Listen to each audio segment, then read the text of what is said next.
everyone, it's great to have you here. We're going to be discussing professionalism today, and I'll just invite everyone to introduce themselves. Hi everyone, I'm Ilya, part of the SLT Time team. I'm sure you probably know that by now if you're watching this. And a speech therapist working in complex needs in North West London. My name's Anne. I'm part of the SLT Time team. That's hard to say. The SLT Time team. I am a speech language therapist working kind of across the board in early years and mainstream and in DLD in Northeast London. Debs, would you like to go next?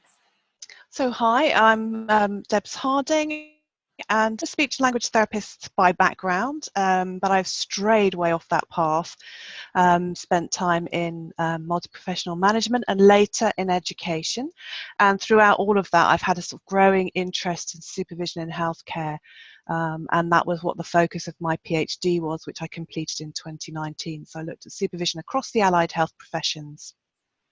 Thanks for inviting me, it's great to be with you. Thanks everyone.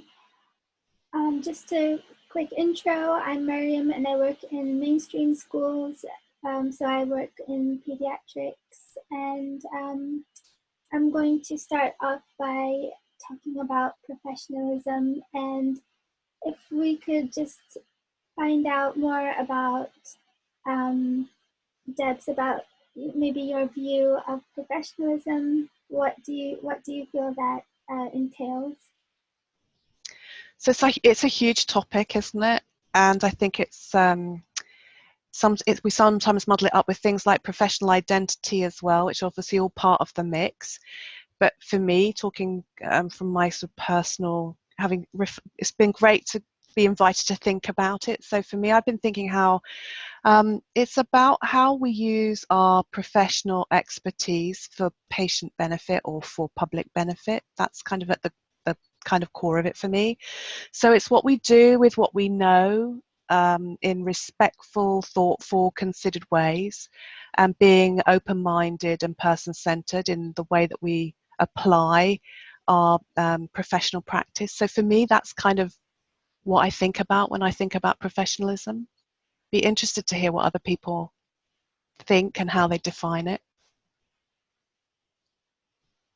Like that, it feels like somebody who's done a PhD and has got lots of really good terminology explanation of that, which is great, because I think when we talk about it amongst ourselves, first thing we assume is like, oh, it's just sort of like you said, your identity when you're at work, and that it's much more complex than that, because it's a whole sort of ideology that is ingrained to you from when you're studying, and then and it develops as you work, and it's not just kind of who you choose to be, because you're almost shaped to be a particular kind of way going through any sort of professional learning route. So it's nice hearing it in sort of succinct words like that. There's certainly a lot of what we bring to the table, isn't there? But actually when we're training, the focus is on the kind of knowledge and skills bit. So it's quite easy, I think, to get bogged down in that bit. And I think when we're going through our training, because we're so eager to make sure we tick the knowledge and skills boxes, we overlook that a really important part of being professional is how we are, is knowing what to do with what we know.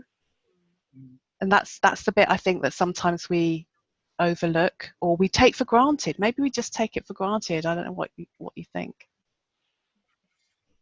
Or we sort of just assimilate it, because we go on placement and we're ticking boxes, and we see our practice educators or supervisors ticking boxes and doing it right.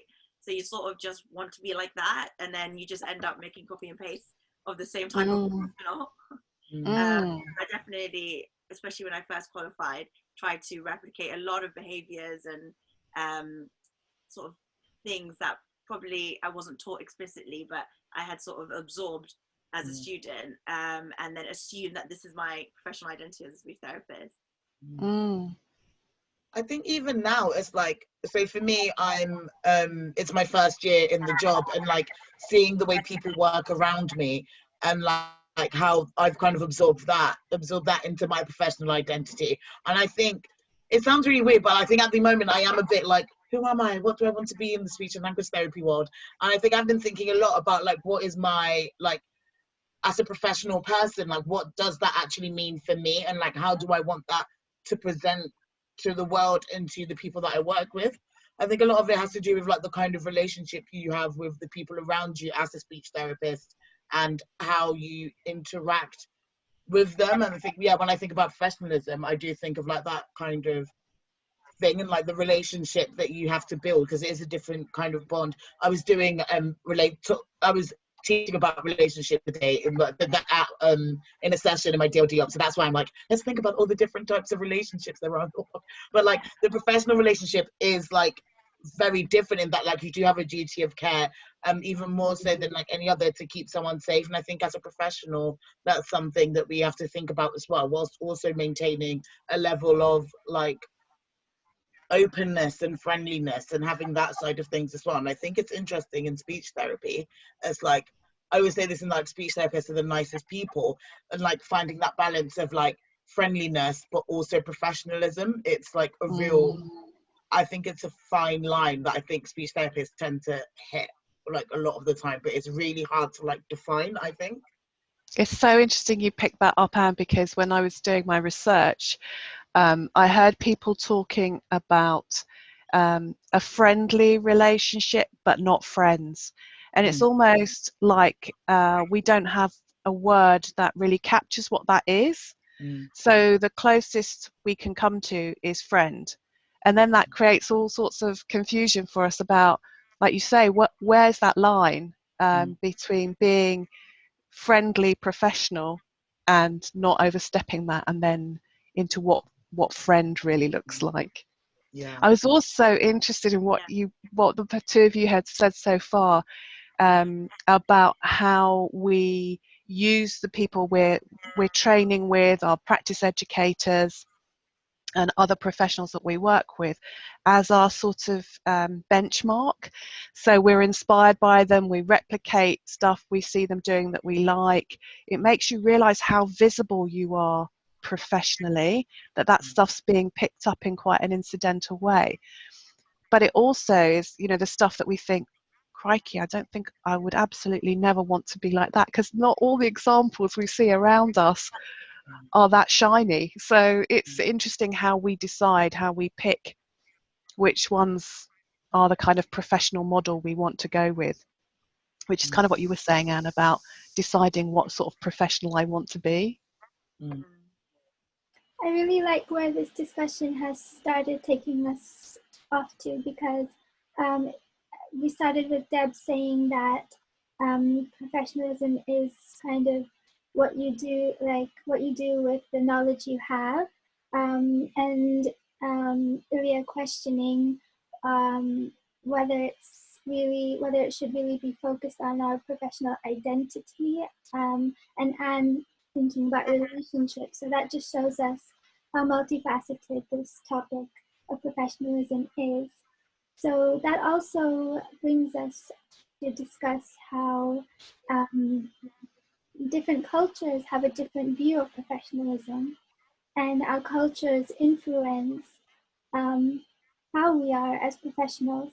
So I'd like to discuss next question, which is how do you feel one's cultural background shapes their professional identity? And feel free to talk about your own experiences.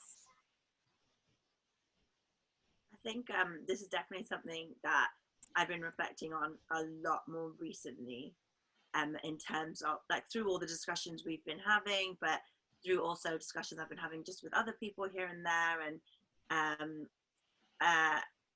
it's like not just how does it impact on your sort of professional identity and you in the workplace, but also your relationship to being an employee, being within a system, being in healthcare. And I've been thinking about this a lot recently, because I work with a lot of families who, like we all do, who maybe don't listen to advice, or who might have barriers to accessing services, or who for whatever reason, and it just, for me, it's often dismissed.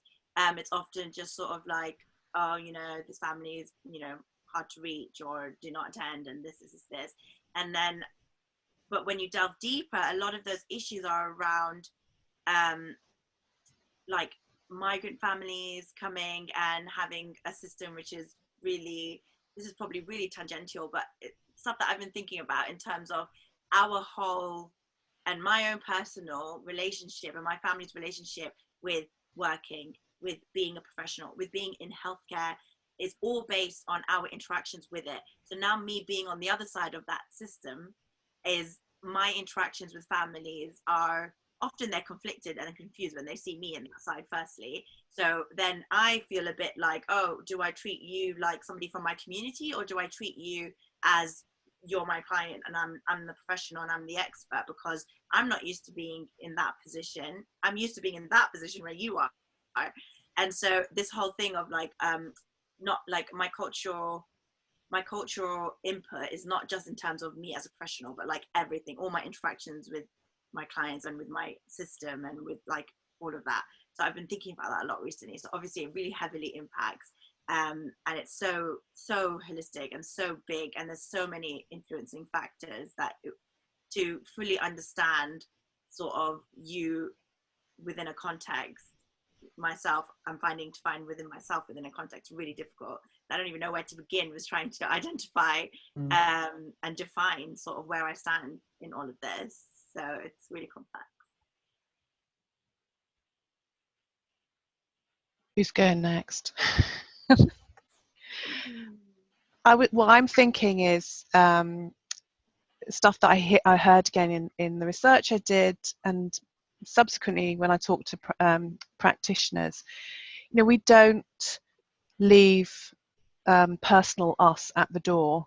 You know, we might even get a uniform on when we go into work, some of us, but that doesn't mean we leave personal us at the door. So what influences and informs us when we referral, when we are seeing how we're going to navigate a particular practice situation, is obviously our knowledge and our skills, our clinical knowledge and skills and expertise that we bring to the table, our experiences in a professional or in a practice sense, but also our experiences outside of practice. All of that comes with us as well. And also our personal preferences, our beliefs, our values, that's all part of the mix. It's a kind of really complex synthesis. So when, and I call that a platform for practice. So your platform for practice is not just, for me, is not just your knowledge and your skills in a professional sense. It's that whole synthesis of you as a person as well.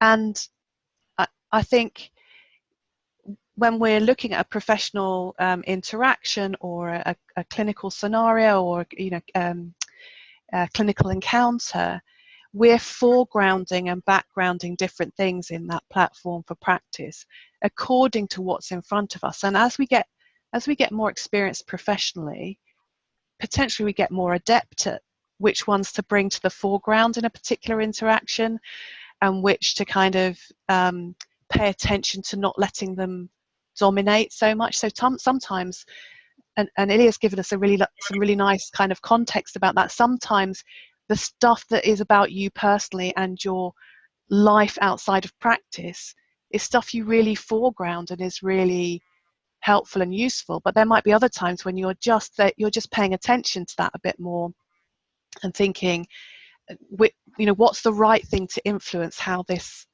interaction, this relationship, this practice relationship goes forward. So it's always this really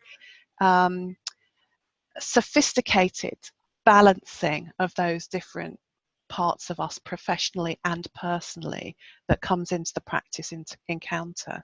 I don't know if that's making any sense. Yeah, definitely. Yeah. I recently, for my experience of how culture shapes my professional identity, I recently realized just how much it does. I was having a discussion with somebody who described uh, their experience of growing up in an Irish upbringing, Irish background, and she said that because she had been used to always having to, in her culture, she said she's used to always having to prove her way if she wants others to listen to her. Then when she was working with clients, she started to try to kind of prove that her way is the right way to go. Interesting. Yeah. Um, so then I reflected on my experience as well. And I realized that for me, I always have kind of grown up with this idea that the elder is to be respected and they are always right. Mm-hmm. So for me, I kind of put too much onus on the supervisor or the older person in the situation. So I realized that it's really important to reflect on um, our, our our views, our values, and on how they influence our practice. Yeah, the age thing I really relate to. I've got a huge age complex, and it's like at work often, like, so I work a lot with teachers, and in that context I am that specialist in terms of their speech and language and communication needs. But if there is a teacher who's much elder than me, I feel like a child in that room, like I can't say anything, I feel really awkward, and I've been really aware of that recently as well.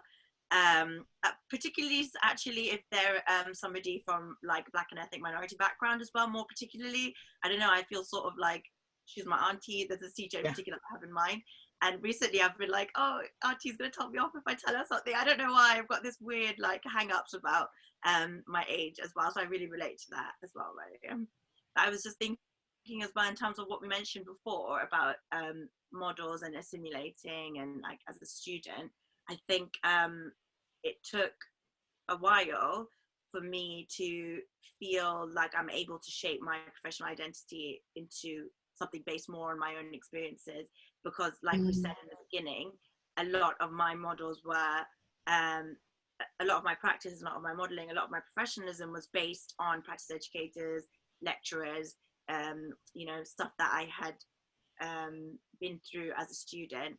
And I didn't for ages, I think all of my practice educators were from white English backgrounds. So there wasn't room for my culture within that. I wanted to be like them because they're the experienced speech therapists, they know what they're doing, and like we said before, that they're ticking the boxes. So like adding extra or inputting anything which is different to that felt like it was wrong. Only in the last, like, you know, 6 months or something did I really, and with all this like stuff that the conversations that I've been that we've been having, have I felt like, oh, actually it brings more to the table, so like feeling more confident in it. But I can imagine a lot of students not being there yet. That's where I think the platform for practice idea is quite helpful, because those educators, in essence, you're describing that they're ticking some of the boxes, but not all of the boxes, not all the same boxes as you, and that's okay. You know, if I took a whole room full of band 5 speech and language therapists, there'd be lots of stuff in their platform for practice which would be similar. You know, lots of knowledge and skills and clinical experience that would be similar, but they're all going to bring something slightly different, and they're all going to bring slightly different enrichments to their clinical practice, because they're all different people with different experiences and backgrounds. But that's also the thing that then we always have to pay attention to, just as much as we pay attention to, am I picking the right assessment here? Yeah. Or am I picking the right clinical intervention? It's all those things that we need to be paying attention to, because it's the mix of those. But maybe what you're saying is having permission to foreground some of that other stuff. Yeah. I don't know. Is that over interpreting it? No, I think that's exactly it. But that permission is given with the like space to, I think, if I, as a student, not against any of my practice educators, because it is difficult, they've got so much other things to fit in, and you need to be doing the actual clinical stuff. But I think being given a space to bring more of myself into my learning, into my training, would have been really valuable. And I don't think there was at that time emphasis. I think that it's growing, and I think that there is a lot more onus now on practice educators being actively supporting that kind of development. But I think even just you're going to go plan a session, this is your task for this placement, have a lot of flexibility and freedom in that, and you don't have to use the resources in my room. Bring me and put together whatever you want based on whatever, drawing from whatever you want and you feel comfortable, and let's talk about it. Let's talk about where you got these ideas from, why you think this is appropriate in this situation. I know that's overwhelming as a student, so it's probably easier said than done, because I'm sure if somebody gave that space to me as a student, I would have been like, but having that space at least as an option for me to play with, I think I wasn't given.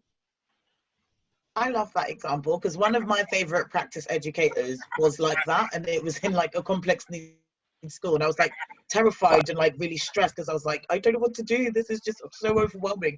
But then I learned a lot from it, because I was like, okay, I can actually do this, and I can do this, this, and this, and like think of all these different activities. And I think when you are given that freedom to kind of be yourself in your approach to things whilst you're learning, you learn so much. Because as a student, it is all about like the knowledge and like making sure you've got the scientific stuff, making sure you've got the theory behind everything, but having that like aspect of professionalism like outside of what you get like once a week in professional studies is like so important to like kind of build yourself as a person, and like as a professional person, saying professional so much, but like just to like build yourself as a person, it's so important to have experiences like that. So I completely agree, because and you learn where to like how much of yourself to put into something. Like I remember with one of the kids, she was Nigerian, and I really wanted to like, and I'm Nigerian as well, and I really wanted to plan this whole like eccentric session on like, I can't remember exactly what it was, but I tried to tie in culture to it, but it didn't really have anything to do with it, but it was more for myself. And then my B was like, I don't think this is like what we need right now, but you're on the right track. And I was just like mate, it was nice to have that exchange and to like make mistakes and to like do that. It was really interesting and like opened my eyes up a lot. So yeah.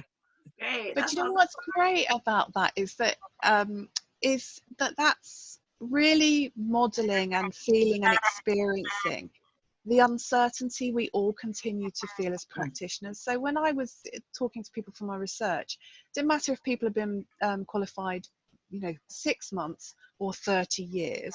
What I heard them talking about, so I was asking them about supervision, and I got about 2/3 of the way through my research. I thought, I think I'm doing this all wrong, because no one's talking about supervision. Everyone's talking about uncertainty. How am I doing?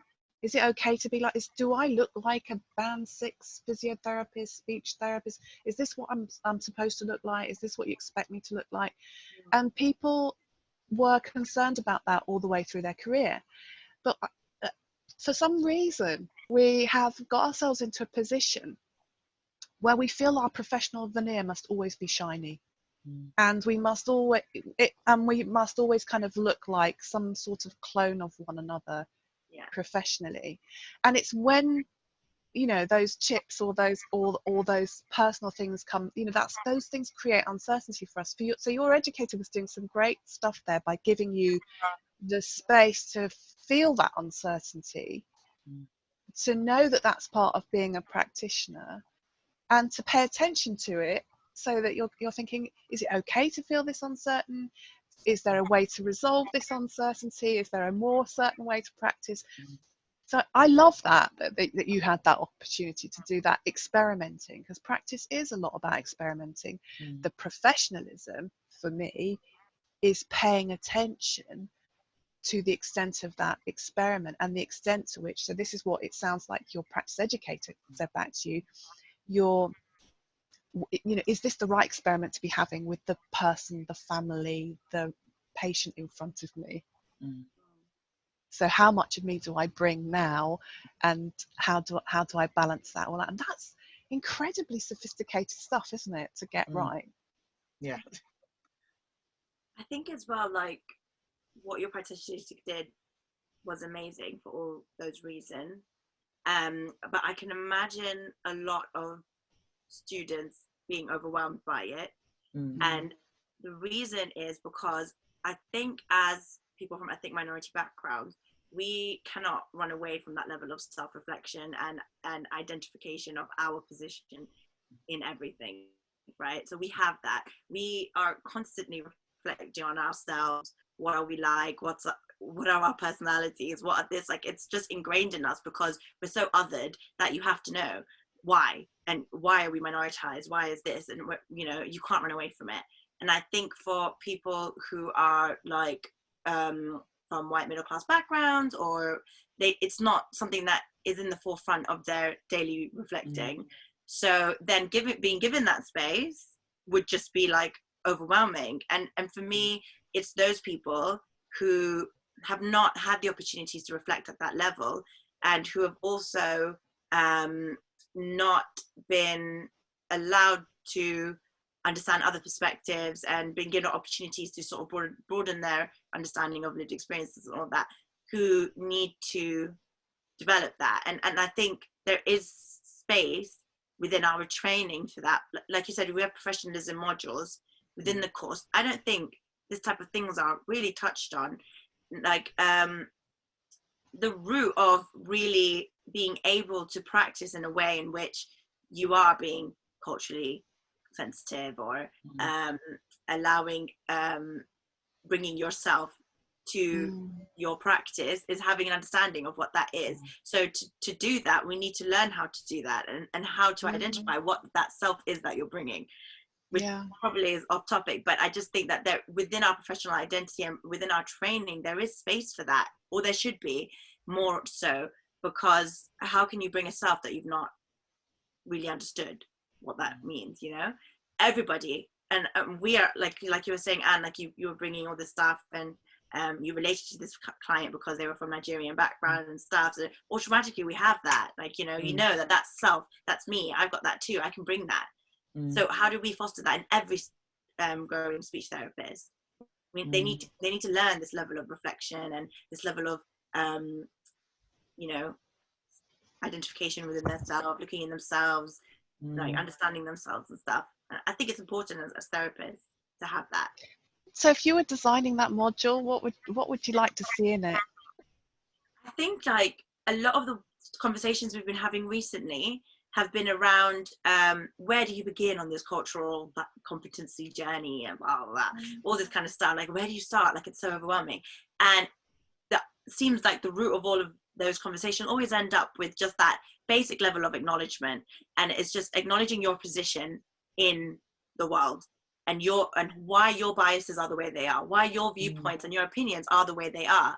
So just having like even a lesson where everybody has like some sort of worksheet which has all these different sectors, all these intersectional different things that make up yourself, and then you having time to fill in those boxes. What is your opinion and your view at that level? You know, my gender, my ethnicity, my languages, my you know, my family makeup, and all of that kind of stuff. Identifying at a very basic level what they are for you, and then expanding on that. Okay, so that is what that is for you. How does that then impact the way you view things? And then how is then that impacting the way that you interact with people, and the way that you're interacting with the world and your clients? How are these things in that circle that makes up yourself impacting your practice? And that's something that can be done, I think, in a couple of... That's such a good idea. In a couple of months. I want to trade. I think you should trademark that, because I will, because I think that's a great idea. Because I think even like, you know, in like art therapists and stuff, they have to be in some sort of therapy or some sort of reflection whilst they're studying.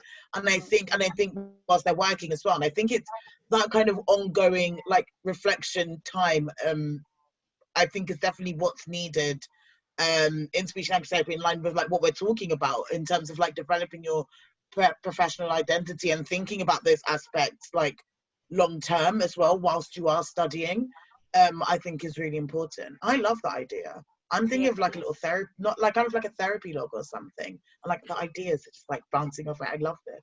I want to pretend that I came up with it on the spot now, but it's something I've been thinking about for quite a while actually. And Great idea. this is probably even more off topic, sorry Mariam, but just tying it into supervision, because this is particularly relevant, is just, I think that how can you utilize and access a supervision space when you've not done that? Your supervision space, to my understanding, correct me if I'm wrong, it's bringing your whole self to an environment which has been created for you to explore your interactions with things professionally and personally to an extent. So that, how can you do that when you've not had that basic foundational understanding of what yourself is? And I think more therapists than we think actually don't have that level of ability, and then that space becomes probably less effective as it could be. Well, now you've lit the blue touch paper of supervision, I'm going to have to say something about it. Oh, no. This is my hobby horse. I'll try not to get too carried away. But I think you raise something really crucial, which is that in many instances, and not just speech and language therapy, but across a lot of the professions in health, supervision is one of the things that our professional bodies expect us to engage in. You know, when you sign your HCPC, registration, you're saying, I understand what supervision is, and I engage in it. And yet, it is the one thing which consistently we underinvest in terms of development. So people who are tuning into this, who've heard me talk before, go, here she goes. But there's something magical that happens in a not good magical way when people move from a band 5 post to a band 6 post, which means that suddenly, somehow, you're permitted, you're empowered to supervise the next person. So we could go back now to your whole hierarchy thing and elders and all the rest of it. But essentially, that's what seems to qualify us to supervise the next person, the fact that we've moved from one band to the other. And yet, supervision, as we're talking about a particular area of practice here and a particular set of influences on practice. And we're already, in the minutes that we've been talking, identifying how nuanced and sophisticated and complex this is. This is a skillful thing if we're going to supervise this. So my first thing is, we definitely, you're absolutely right. We need to put more investment into developing supervisor skills, knowledge and skills. Yeah, definitely. So that's my first thing. And then my second thing that I'm going to get in, and then I will give way to the floor. But my other thing is that when I was, so I said earlier that when I was talking to people about supervision in my research, I suddenly had a bit of a panic about my PhD because people weren't talking about supervision. They were talking about uncertainty. And then I started to notice that there were these really helpful behaviors and characteristics that seem to help people, one, spot their uncertainties, but two, decide to do something about them. And they were important behaviors and characteristics for supervisees and also for supervisors. And they're these things that you might have heard me talk about elsewhere as the permeable practitioner. So it starts with awareness, self-awareness, the sorts of things we're talking about here. I have awareness of who I am, how I'm practicing. I'm noticing my uncertainties, I'm aware of them. But I'm not just aware of myself, I'm aware of and for others. And that's a really crucial aspect of awareness that we need to pay attention to if we are being professional. But it's not enough for us to be aware of stuff and then keep it to ourselves. We have to be awareness sharing. We have to be bold enough, courageous enough to share that awareness with other people. And then I might come to Ilya Ilya might be my supervisor, and I come to, or Anne or Mariam, and I maybe share some clinical thing that I'm concerned about, or some interpersonal thing that I'm concerned about in my team. And you might start to give me some really useful feedback. I might go, oh, hold on, don't need your feedback, just need to share it with you. Just need to know what I'm carrying around here and what I'm dealing with, but I don't need to have your feedback. But it's so important to get that feedback. And then to be open to alternatives in that feedback that you're going to test out, work out if they work for you. And then ultimately, be willing to change, be willing to learn. Now, those are important behaviours for supervisees. But if we were helping our supervisors to be more permeable, so recognising their own limitations as a supervisor, what they do or don't understand or know or connect with in their supervisee, we're starting to move into a place where we have permission to have those conversations in supervision, provided we're, so there's an important thing here, provided we're developing a trusted platform.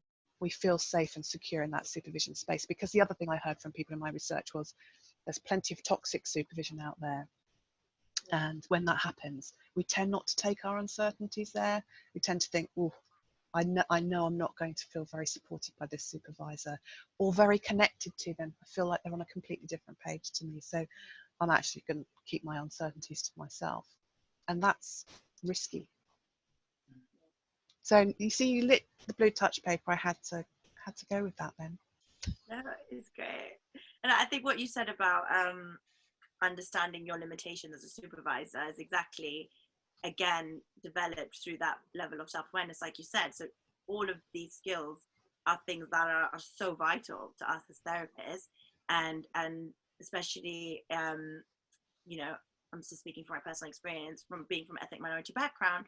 My having a supervisor who understands their limitations in their lack of understanding of my personal experiences and my upbringing and stuff, For sure. is imperative to having any sort of space where I can bring problems to, because otherwise it just, like, I've had the same problem with therapy. So I just recently started trying like actual therapy, and my therapist is from white middle class background, and I think from the very beginning I had my guards up because I was like, you don't really understand my context.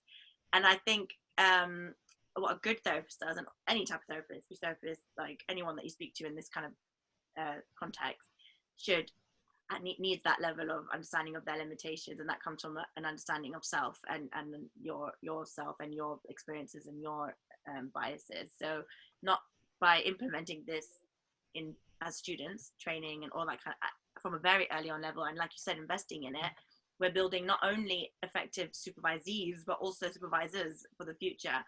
And so Sure. it's just like for everybody benefits basically. What do others think about that? I'm interested to know. I think I like agree with you. I think I find it interesting, like being in it and trying to think, how do you, because I think there's a lot of possible input for people that are training to be speech and language therapists. I think platforms like this are like really helpful for ones that are training. What I find interesting is ones that have been qualified for a while that maybe find it harder to maybe put themselves in someone else's shoes. How do you relay that to someone like that? I know we probably don't have the answers, but I always think about that, and that like sometimes having that, like I've had really good practice educators, I've had practice educators that maybe weren't as like maybe understand, didn't let me have that journey as much. And like, how do you kind of not prescribe, but like allow them or teach them to try and have that cultural awakening? Sounds really cheesy, but like, well, they're the impermeable people. Yeah. In my book, they're the impermeable people. This is the way I've always done it. This is the way it should always been done. It should always be done. And I think this is back to, for me, this is back to the professional veneer. So they're confusing professionalism with this kind of professional, shiny professional veneer thing. It must always look like this. And then they think, as a supervisor, again, we're back to this hierarchy thing. I'm more experienced as a supervisor. I've been around longer. I've got more experience. I need to look like I know what I'm doing all the time. So I'm going to do what I know, as opposed to us giving supervisors permission not to know, for them to feel uncertain too, and to say, let's explore the concern, let's explore the uncertainty, and look at some options so that it's a much more equitable relationship. Go to our some results from our poll that we collected from Twitter. We asked our followers, on Instagram, about whether they ever experienced any conflict between their own cultural identity and their professional identity.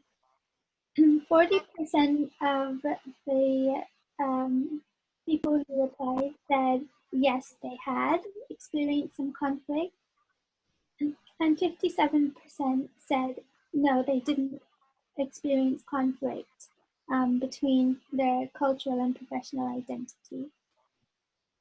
Just to kind of start to think about some takeaway points from our discussion, just maybe we can think about how to make the most of supervision, how to ask help if it's not going well, and maybe even how to recognize when we should ask for help. God, that's a big one. I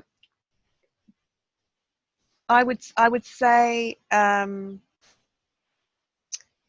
I'm going to come back to that idea of the permeability, but also if you know, because so much of this is about trust, I heard people will find alternatives if they don't think that relationship is there. I think it's unrealistic to say we always feel we can call that out when we're working with a supervisor. But I think the message about us not having enough development as supervisors, maybe that's something that we can drop into the mix in our organizations to maybe suggest, would it be good to have some training for supervision in our organization? Or if you have things like journal clubs, we tend to stick with the clinical. We don't explore how we support one another professionally, or we don't look at the literature or the research around that.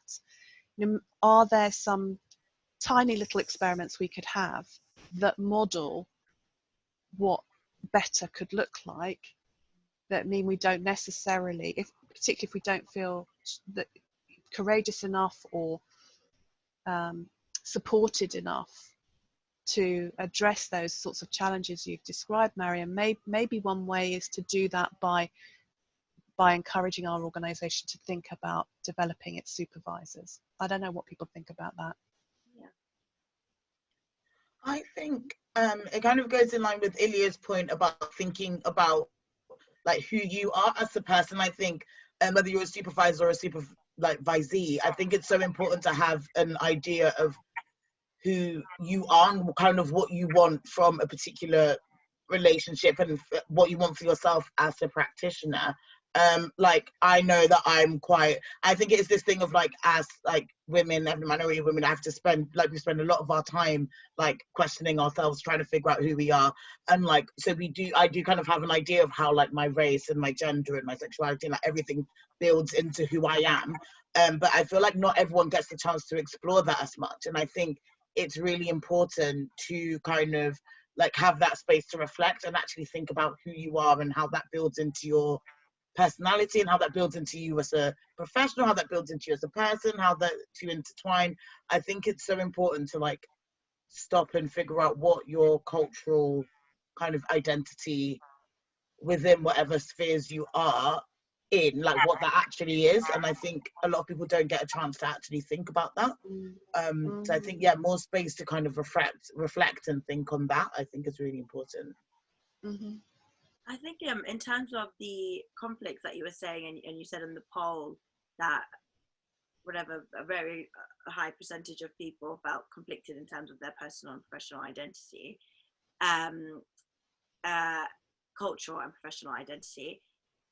Like, is supervision the space to bring that? Like, I'm not sure. Like, I feel that would there ever be a supervisor who is equipped enough to have that conversation? Well, that's the aspiration, and I think we should set the bar high. I think that it ought to be possible. Yeah. And that's where I'm saying that's where we need to invest much more. It needs the same career development currency for me, like as becoming more clinically skilled, because it is such an important, it underpins professional and public safety. Yeah. If you don't feel professionally safe with your supervisor, supported by your supervisor, if you don't feel your supervisor has your back, is helping, that doesn't mean your supervisor won't sometimes challenge you, but your supervisor is helping you to explore and find resolutions for your practice uncertainties, and that could be everything from your clinical through to the impact, this balancing act with our values and everything else that we've talked about. So if we don't feel that we have that, so we need to set the bar high on developing supervisors. And I am optimistic, because I think, if I'm sitting here with a group like you are today, with people saying, you've already said before I said it, this should be in the curriculum, we don't get enough development for this. So you are going to be the supervisors of the future who are that bit more permeable and enlightened. So I think it should be, because for me, this is that's the wrong word, but this is an uncertainty. This is a practice uncertainty that happens to be about the balance between culture and professionalism. It could be an uncertainty about something clinical, culture and clinical, but it's still a practice uncertainty that has an impact on how safe we feel professionally. So it's still an uncertainty, and that's at the core of supervision. The other thing I think, so I'll be interested to see what you think about that, but I think the other thing we don't do enough of in supervision, and maybe going back to what Mariam asked at the beginning, how do we deal with some of those conflicts in supervision? We don't bring often enough the things that are going well. We see supervision as a place to address the stuff that's not going so well. So I think we should feel empowered to say, there are some things I know I need to address today in supervision, but can I tell you about some stuff that's been going really well? And I'm wondering how I could have more of it professionally, or how more of that could be happening. So that's a place where we could feel a little bit, that's a little experiment we could have in supervision as a supervisee, to say, I actually want to tell you about some stuff that's going well, and not always telling you about the stuff that I'm concerned about and worried about. Because we do that in therapy. We build on the stuff that's going well. It's what we do clinically, but it's somehow we forget that when we're building one another professionally. Yeah, exactly. I don't know what you all think about supervision as a space to deal with this stuff. You might think, oh, no, it really isn't. Needs to be somewhere else. I might not have thought about it, but when you describe it in the way that you did, in terms of the core of it being around uncertainty and trust and all of that, I think that it makes sense. But I guess often a lot of people might not understand it to that extent, because like you said, we're not trained really, unless we've gone out and sought that supervision training. Yeah. And too much of supervision is about, supervisors producing a mini me. Yeah. It's not about producing a mini me. It's about supporting a practitioner to be the safest practitioner they can be for public benefit, and that means addressing any uncertainty they bring in an open way. Yeah, exactly. Yeah. Now, in terms of the importance of supervision and our HCPC and all of that kind of stuff, it's making my head go in terms of all of this work we're doing with equality and cultural competency. Honestly, the best way to go about it is to be investing more into supervision. I never really, I don't know, supervision never really felt it felt more of like an optional thing, like it was offered to you, and then if you take it up, it was reflective. But obviously it is something that we are held accountable to, and we are expected to do as practitioners, like you said. But I know in the buzzing of things, often it's the thing that's taken out of your timetable first. Totally, because there's so much focus on productivity and getting through the caseload, and you might cancel it as a supervisee, your supervisor might cancel it, but actually it's the one thing you really ought to hang on to. Exactly. And I honestly, now that having had this discussion, I feel like it's the root to all of the things that we've been talking about. Like, we should just go and invest and revolutionize supervision, and then maybe we'll solve all of our cultural and community problems. Well, I'm not going to suggest for one moment it's magic, but I do think it's something we have underexploited. Yeah, definitely. Debs, where can we find out more information about your work and the book you're writing? So I'm collaborating on a book at the moment with speech and language therapy colleagues Kathy Sparks and Sam Simpson, who are part of In Tandem.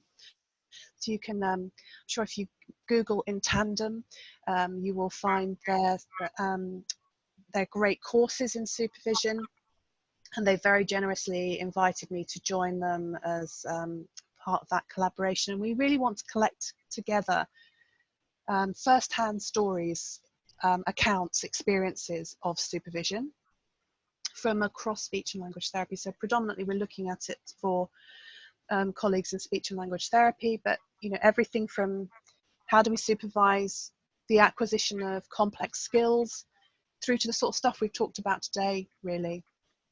So that's in early stages, and we're starting to gather together people who are interested in contributing to that book, which is how I came across all of you lovely people.